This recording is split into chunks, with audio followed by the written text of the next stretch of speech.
A Cicero man accused in a long list of crimes, including intentionally crashing a vehicle into the Onondaga County Justice Center downtown last month.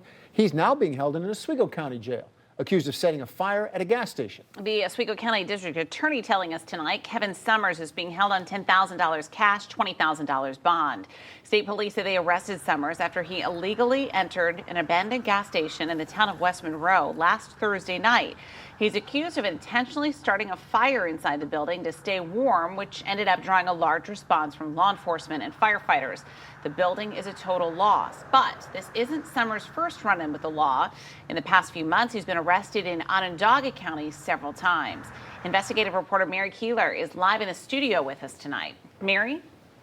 Well, tonight, Oswego County District Attorney Greg Oakes confirming to me he plans to waive Kevin Summers' case straight to a grand jury. Meantime, Onondaga County DA Bill Fitzpatrick says this man needs help after allegedly committing several dangerous crimes. On DA Bill Fitzpatrick's desk sits a stack of case folders. Criminal mischief charge, criminal contempt, another criminal mischief, DWI, it looks like. All belonging to one defendant, 32-year-old Cicero man Kevin Summers. I count 4 in front of me, and then he's got Oswego, so a total of 5. Summers got arrested several times in September. He faces charges for allegedly ramming his truck into the Onondaga County Justice Center's overhead door twice in one day, and for allegedly ramming his truck into cars parked in a Brewerton pizza shop's parking lot.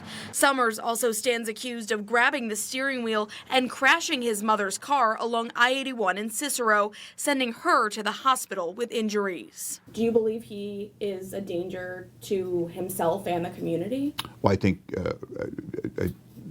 that's patently obvious. New York's bail laws, which changed drastically in January 2020, eliminated cash bail for hundreds of crimes, including manslaughter in the second degree and arson, meaning suspects stay out of jail and get an appearance ticket while the legal process unfolds.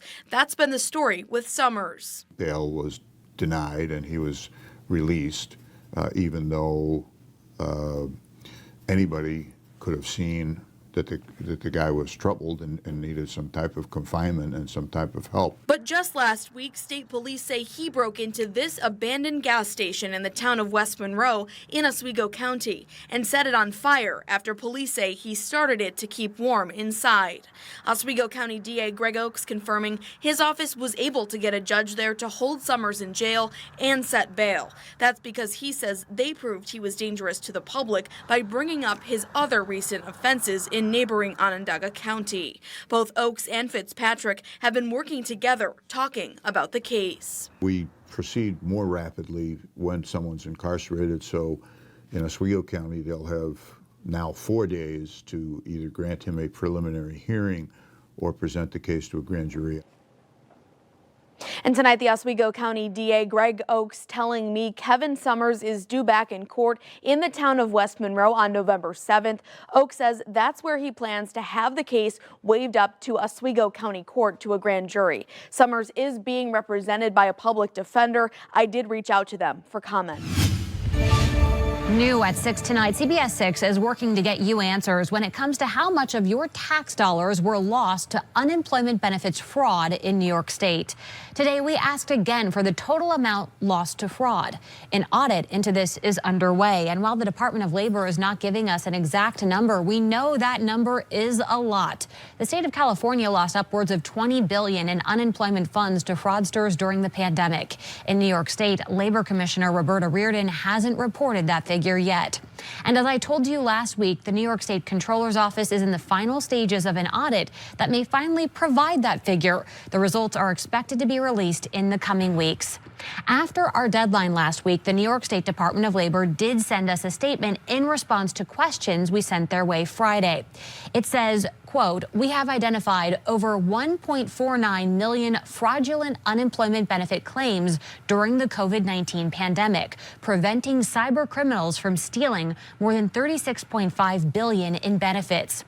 For context, in 2019, NYSDOL identified 89 cases of attempted fraud.